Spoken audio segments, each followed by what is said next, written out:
ఉన్న బంగారాన్ని విడిపించి ఆ రోజు ఆన్లైన్ రేటుకే మేము కొంటాం. Sharma gold company. నమస్కారం డాక్టర్ ప్రదీప్ జోషి గారు. శ్రీమాత్రి. ఇంట్లో మనకు తెలియకుండానే కొన్నిసార్లు అటు వైఫ్ అండ్ హస్బెండ్ మధ్య కానివ్వండి, లేదు అనుకుంటే పిల్లలకిను పెద్దవాళ్ళకి మధ్య కానివ్వండి, చిన్న చిన్న సమస్యలు చూస్తూ ఉంటాం, లేదా హెల్త్ ఇష్యూస్ చూస్తూ ఉంటాము. ఎటువంటి దోషాల వల్ల, అంటే ఇంట్లో ఉండేటువంటి ఎటువంటి దోషాల వల్ల మనం ఇవి చూసే అవకాశం ఉంటుందంటారు? శ్రీ గురుభ్యో నమః. శ్రీమాత్రి. మనము ఒంటిని ఎలా కాపాడుకుంటామో ఇంటిని కూడా అలాగే కాపాడుకోవాలి. ఇల్లు ఒళ్ళు రెండు క్షేమంగానే ఉండాలి, లేకపోతే సమస్యలు అనేటివి వస్తాయి. ఒంటిని మనం ఎలా కాపాడుకుంటాం? ప్రతిరోజు చక్కగా స్నానం చేస్తాం, చక్కని ఆరోగ్యంగా భోజనం చేస్తాం, ఆరోగ్యకరమైన పదార్థాలు తింటాం, అనారోగ్యకరమైన పనులు చెయ్యము. ఇవన్నీ కూడా మనం ఒంటిని కాపాడుకునే పద్ధతులు. మరి ఇంటిని కాపాడుకోవాలంటే ఏం చేయాలి అంటే, ఇంటి లోపల ప్రధానంగా మనము కొన్ని చూడాలి. మెయిన్గా ఈ నెగిటివ్ అనేది ఇంట్లో ఉండకూడదు. నెగిటివ్ ఇంట్లో ఉండడానికి గల కారణం మనకేం చూపిస్తుంది అని అంటే, ఇంట్లో రెగ్యులర్గా బూజు ఎక్కువగా పట్టి ఉండడం.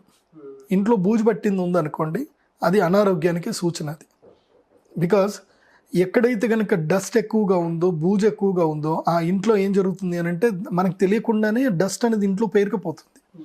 మన ముక్కు ద్వారా కూడా మనం అదే ఇంట్లో ఉండడం వల్ల ఆ డస్ట్ అంతా కూడా మన యొక్క లంగ్స్లో చేరిపోయి మనకు కూడా ఆరోగ్య నష్టం కలిగిస్తుంది. కాబట్టి ఇంట్లో డస్ట్ అనేది లేకుండా మనం చాలా జాగ్రత్త పడాలి, డస్ట్ పడకుండా చూసుకోవాలి. దానికి తప్పకుండా మనము ఇంట్లో డస్ట్ ఎంత పడుతుందని తెలుసుకోవడానికి ఒక మూలకి ఏదైనా ప్రదేశంలో ఒక వైట్ పేపర్ పెట్టేసి ఉంచాలి, అంతే. సో ప్రతి వారం అక్కడ చెక్ చేయాలి, మన ఇంట్లో ఎంత డస్ట్ పడుతుందో వైట్ పేపర్ మీద తెలిసిపోతుంది, మనం దాన్ని టచ్ చేయకుండా ఉంటే. సో డస్ట్ ఎంత పడుతుంది, ఇంట్లో డస్ట్ ఎలా ఉంది అనేది మనకు తెలిసిపోతుంది అక్కడ.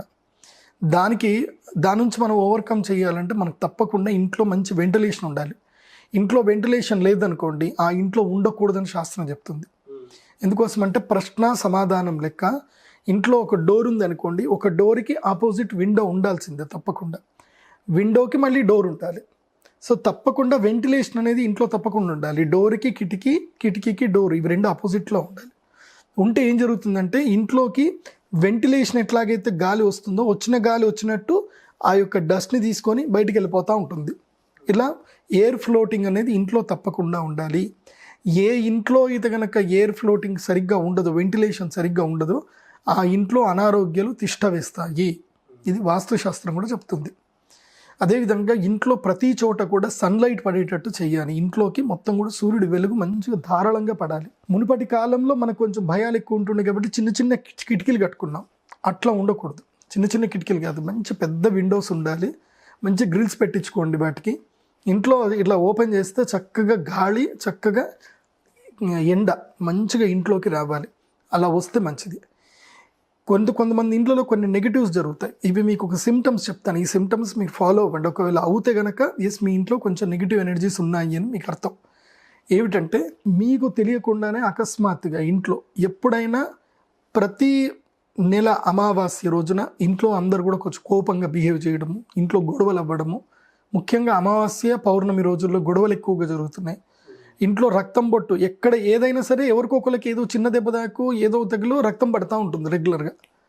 ఇంట్లో రక్తం ఎప్పుడైతే ఆ ఇంట్లో రెగ్యులర్గా పడతా ఉంటుందో, ఆ ఇంట్లో తప్పకుండా నెగిటివ్ ఉంది అని అర్థం. ఆ నెగిటివ్ని తీసేయాలి అని అంటే మాత్రం ఇంట్లో తప్పకుండా రెగ్యులర్గా సాంబ్రాణి పొడి చేసుకోవడం, ఇంట్లో తప్పకుండా డమరుకం శబ్దం వినిపించడం. డమరుకం పెట్టుకోవాలి ఇంట్లో, డమరుకం శబ్దము. తర్వాత శంఖ శబ్దాన్ని వినిపించడము, లేకపోతే దీపారాధన రెగ్యులర్గా చేయడం ఇంట్లో.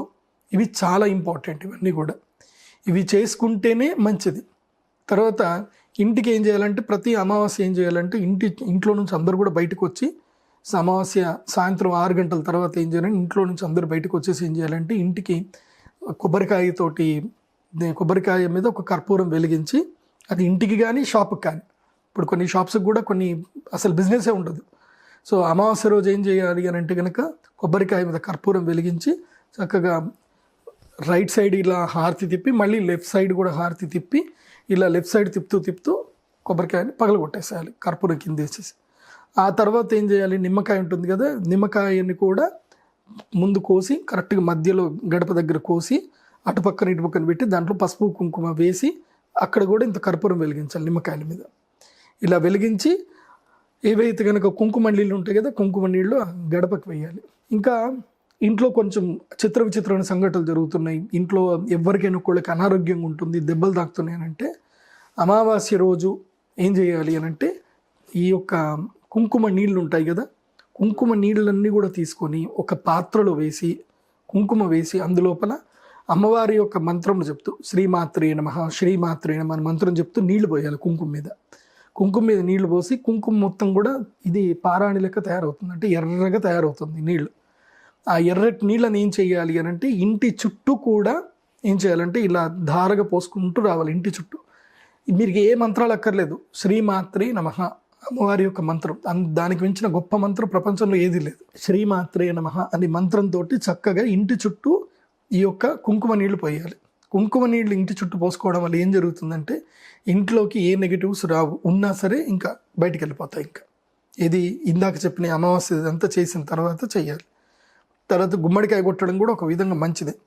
ఎందుకోసమంటే 100 బలులు ఏవైతే ఇస్తామో, పశు బలులు ఏవైనా జంతు బలు 100 బలులు ఇస్తే ఎంత ఇదో ఒక్క గుమ్మడికాయని బలిస్తే అంతగా గొప్ప. కాబట్టి గుమ్మడికాయ బలి ఇవ్వాలి. ఇలా ఇచ్చి చక్కగా ఇంటిని ఎప్పుడు కూడా ఏదైతే కనుక రాళ్ల ఉప్పు ఉంటుంది కదా, రాళ్ల ఉప్పు వేసి ఇంటిని క్లీన్ చేసుకోవాలి. వారానికి ఒక్కసారి అయినా సరే తప్పకుండా ఇంటిని క్లీన్ చేసేటప్పుడు రాళ్ళు ఉప్పు వేసుకొని ఇంట్లో గచ్చి మొత్తం క్లీన్ చేసుకోవాలి. ఇంటి యొక్క సభ్యులు ఎప్పుడైనా ఒకటి గుర్తుపెట్టుకోండి, నేను చాలా ఇళ్లలోకి వెళ్తాను, చూస్తూ ఉంటాను, పిల్లలు కానీ మగపిల్లలు మెయిన్గా ఏంటంటే ఇంట్లో అమ్మని అదొక శాలరీ తీసుకొని పని మనిషి లెక్క చూస్తారు మీ అమ్మని. అట్లా ఎప్పుడు మీరు చూడకండి. మీ అమ్మగారికి మీరు హెల్ప్ చేయండి. వంట ఇల్లు వరకు ఆమె బాధ్యత తీసుకుంటుంది, మీ కోపం మీ కడుపు నిండా అన్నం పెట్టడం మాత్రం ఆ బాధ్యత తీసుకుంటుంది. కానీ మీరేం చేయాలి అంటే ప్రతి ఆదివారం హాలిడే దొరికింది అని అంటే చీపురు పట్టుకోవాలి, ఇల్లు మొత్తం క్లీన్ చేసుకోవాలి. మీరందరూ కలిసి పని చేసుకోవాలి, ఇల్లు మీది కదా, అందరూ కలిసి పని చేసుకోవాలి. ఇలా కలిసి పని చేసుకోవడం వలన కూడా ఆనందం ఉంటుంది. ఇంట్లో బూజు ఉండకూడదు. ఏ ఇంట్లో అయినా బూజు ఉంటే ఆ ఇంటికి దరిద్రం పట్టినట్టే లెక్క. ఇంట్లో బూజు ఉండకూడదు. ఇప్పటికీ మా ఇంట్లో అదే పద్ధతి నేను పాటిస్తాను. మీ ఇంట్లో ఆ పద్ధతి మీరు పాటిస్తారా? మీ అమ్మకి మీరు ఏం చేయాలంటే కొంచెం హెల్ప్ చేయాలి. సాయంత్రం వేళ అయింది అని అంటే ఆ మొబైల్ పట్టుకొని ఏవో వీడియోలు చూస్తూ కాదు, అమ్మ వంట చేసింది కదా మనం పాత్రలు కడిగిద్దాం అని చెప్పి. ఎందుకోసమంటే ఇంట్లో ఎప్పుడైనా సరే రాత్రి పూటకి తెల్లారి పాచి పదార్థాలు ఉండకూడదు. రాత్రికి క్లియర్గా పాచి పనులు అయిపోవాలి మొత్తం కూడా. ఇంట్లో గిన్నెలు ఎట్టి పరిస్థితుల్లో తొట్టెలో ఉండకూడదు. మళ్ళీ తెల్లారి కానీ ఫ్రెష్ మూడ్తో స్టార్ట్ అవ్వాలి, కానీ తెల్లారి కానీ పాచి గిన్నెలు కడుక్కుంటూ కూర్చుంటే మంచిది కాదు. ఇంకోటి ఏంటంటే పాచి అన్నం ఏదైతే ఉందో పాచి అన్నం వాసన కూడా ఇంట్లో రాకూడదు. ఇంట్లో అన్నం నీరు గారితే ఇంట్లో శక్తి కూడా నీరు గారుతుంది అంటారు. Smell is most important.